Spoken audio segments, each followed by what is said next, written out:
Baik, sebelumnya perkenalkan dulu ya, perkenalkan nama saya Kalbi, saya ketua di ini. Bisa diceritakan untuk nama usia dari Mbak?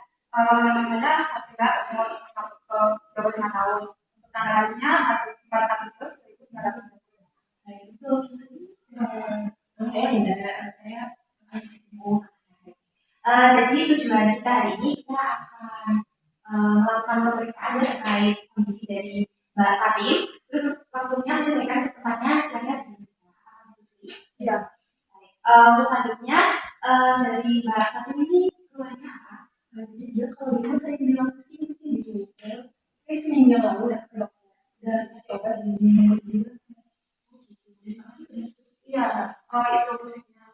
Kalau pusing gitu, pusingnya tuh kayak kalau di apa namanya berdiri itu nggak tiba-tiba tuh pada aku bilang gitu. Terus habis pusing itu apakah ada keluhan lain itu misalnya enggak ada. Jadi pusingnya gitu ya. Oke, terus buat tensi tekanan darah itu udah cek? Udah. Itu terakhir cek berapa dari kapan? Terakhir cek tuh seminggu yang lalu kan. Seingatku itu 80 gitu. Oke, buat cek ini di mana kan? Di rumah sakit. Tadi Mbak ini bukan rumah ya, maksudnya udah berkali-kali ke sini. Iya. Berarti untuk hari ini itu ketemu berapa? Nah, berarti dari Mbak Fatim gimana nih cara mengatasi? Ini sih Mbak, paling kalau merasa pusing itu kalau berdiri terus saya juga kalau pusing itu konsumsi obat gitu. Ya terus kan kalau di berdiri kan kadang mau jatuh gitu kan. Terus saya buat terus obatnya itu berarti obat dari dokter yang sembilan gitu. Iya. Terus buat minum obatnya itu kira-kira rutin sih Kak. Terus berarti kan masih musik-musik gitu ya. Nah itu kira-kira dari otak itu ada nggak kayak rasanya itu pengen jatuh gitu kalau misalnya di jalan? Iya ada. Misalkan gitu, terus kayak mau pengen ambil minum nih, bisa minumannya sama, terus kan ada di tiba-tiba tuh mau jalan satu lagi tuh kayak mau jatuh gitu. Oke, kalau gitu saya cek tekanan darahnya dulu ya, Pak.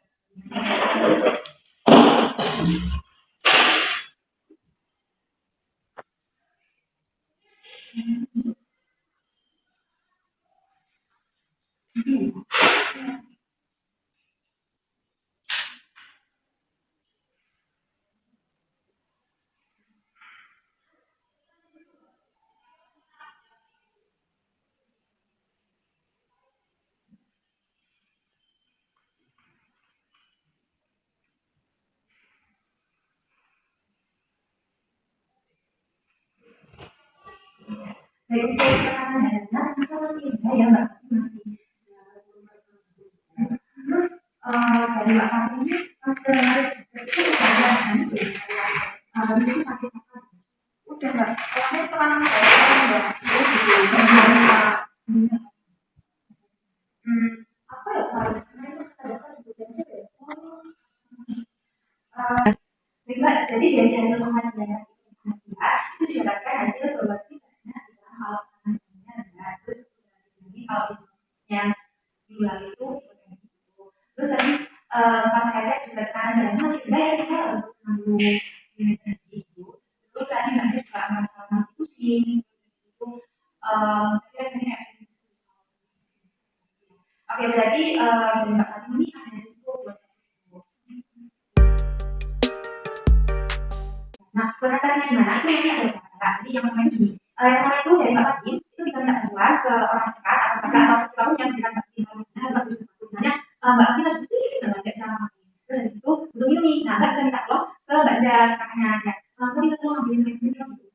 Nah terus dari situ kalau misalnya nggak ada orang nih Mbak Fatim pusing nggak kan? Emang butuh sesuatu kayak misalnya gitu. Nah Mbak bisa siapa sebelumnya itu siapa pusing gitu kan Mbak. Jadi Mbak kalau misalnya yang bisa buat tangan gitu kalau misalnya karena kalau mau nah misalnya gini, ini kan ada besi, saya kan besi sambil gerak. Nah kalau misalnya aku ambil barang ini saya ini, nah mbak bisa pegang ini, ini bisa didorong besinya ini, terus kita bisa iya, oke, kan?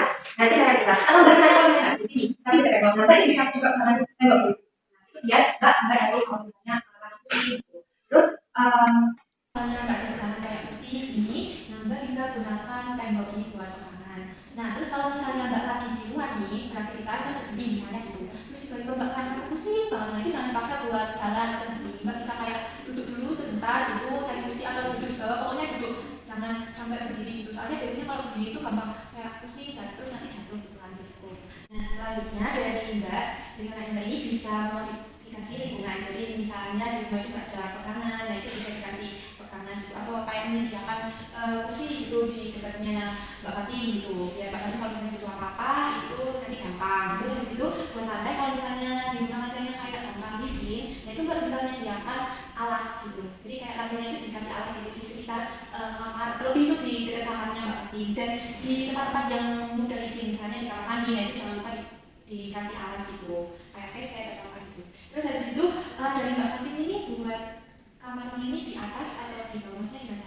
Kamarnya kemarin di bawah sih. Oh, ya bagus ya. Jadi buat kamarnya itu memang bagusnya itu di bawah. Jadi untuk mengambil sepeda, kalau misalnya jatuh kan nanti kayak butuh naik tangga gitu, kan malah gampang jatuh gitu ya. Nah terus dari Mbak Fatin, biar mengurangi risiko jatuhnya, Mbak bisa banyakin istirahat lebih dahulu buat memulihkan kondisi Mbak gitu. Kan akhir ini juga karena darahnya rendah ya, nah itu bisa banyak istirahat. Terus habis itu kalau misalnya Mbak bangun tidur nih, biar nggak pusing, itu Mbak biasanya jangan langsung berdiri. Mbak bisa kayak duduk bentar di tempat tidur, nah terus baru lagi kasih jeda sekitar 1 menit gitu, 30 detik sampai 1 menit gitu. Nah terus buat hipotensinya gimana? Mbak tadi kan hipotensi, maksudnya tekanan darahnya rendah gitu ya. Nah Mbak itu bisa makan makanan yang banyak mengandung protein, misalnya telur, terus mungkin yang banyak mengandung vitamin juga, jeruk, atau mungkin kacang-kacangan seperti itu. Mbak juga harus menghindari makanan-makanan yang bisa menurunkan tekanan darah, misalnya kayak semangka, timun, melon gitu. Nah dari Mbak Fatin ini kira-kira suka buat semangka, timun, melon enggak? Iya, suka semangka sih Kak. Oh gitu. Seger kan? Iya, bisa semangka lagi yang panas ya. Nah itu bisa dikurangi lebih dahulu ya, biar tekanan darahnya itu stabil dulu. Nah nanti kalau misalnya udah stabil itu bolehlah paling kalau misalnya ini banget itu sedikit aja, satu aja dulu, satu dua cuma ini aja sepotong gitu. Nah mungkin itu aja dari saya, dari Mbak Fatin maupun dari Mbak Linda. Ada yang mau ditanyain? Kalau dari aku kan mau klarifikasi ulang aja. Ya. Jadi tadi itu buat ngurangin risiko jatuhnya, tadi dikasih pakai apa namanya, pegangan-pegangan gitu ya. Terus kalau alasnya itu dipakai karpet kayak karpet gitu boleh? Iya, ya boleh. Ya alasnya itu semacam karpet gitu yang sampai kayak kasar itu. Nah itu bisa dipakai kayak gitu. Jangan yang dulu yang halus gitu. Nah itu jangan, biar nanti ngurangin risiko jatuhnya. Jadi Mbak Fatin mungkin ada yang mau ditanyain? Dan cukup ya, berarti udah cukup paham nih buat yang saya. Oke, karena dari Mbak Fatin maupun Mbak Ida belum ada yang ditanya lagi, mungkin saya cek pemahaman dulu ya, biar lebih jelas, nanti kalau di rumah juga bisa dijelaskan. Nah, buat yang pertama, tadi buat cara mencegah risiko jatuhnya itu apa aja?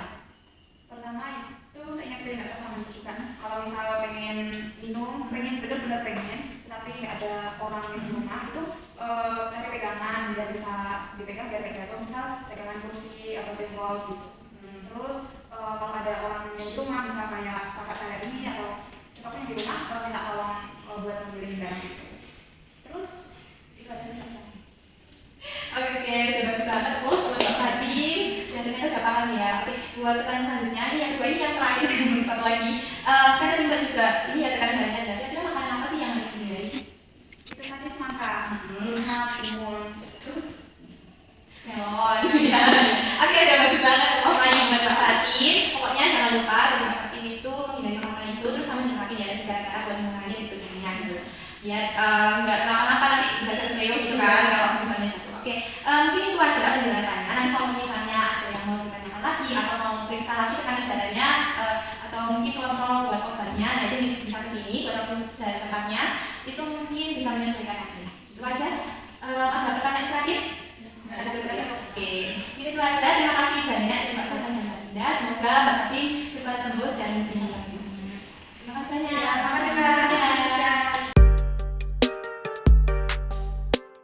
Hal yang dapat dilakukan pada pasien hipotensi dengan risiko jatuh yaitu dengan meletakkan kursi di dekatnya, kemudian kursi dapat digunakan untuk melakukan aktivitas sehari-hari, misalnya untuk berjalan dan meminum.